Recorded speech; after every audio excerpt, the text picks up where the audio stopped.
Yang di-Pertuan Agong Sultan Ibrahim hari ini menegaskan bahawa tiada ruang untuk sebarang kompromi dalam menangani masalah rasuah dan memperingatkan bahawa lebih ramai individu kini berada dalam perhatian baginda.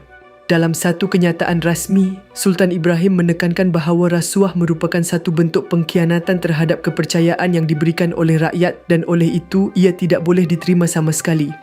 Baginda turut memberi amaran bahawa usaha membanteras rasuah tidak hanya tertumpu kepada jabatan tertentu atau terhad kepada pihak yang memberi dan menerima rasuah sahaja. Sultan Ibrahim kemudian menyebut beberapa agensi penguatkuasa negara yang turut menjadi tumpuan perhatian baginda. Berhati-hatilah juga kepada mereka yang berada di Polis Diraja Malaysia, Jabatan Imigresen Malaysia, Jabatan Kastam Diraja Malaysia serta lain-lain agensi yang berkaitan, titah baginda. Begitu juga Suruhanjaya Pencegahan Rasuah Malaysia yang tidak terlepas dari perhatian, tidak kira apa pangkat atau kedudukan anda, termasuk ejen yang bertindak sebagai orang tengah atau pembekal peralatan, pakaian dan perubatan, anda semua berada dalam radar saya, tegas Sultan Ibrahim.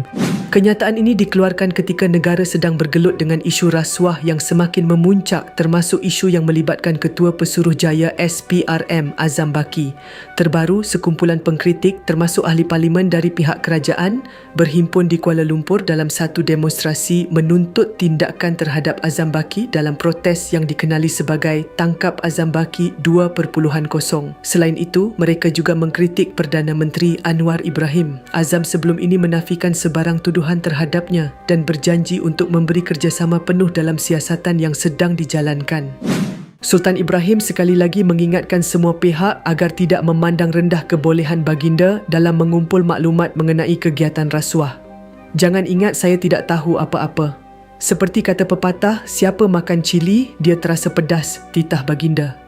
Saya juga mempunyai risikan saya sendiri.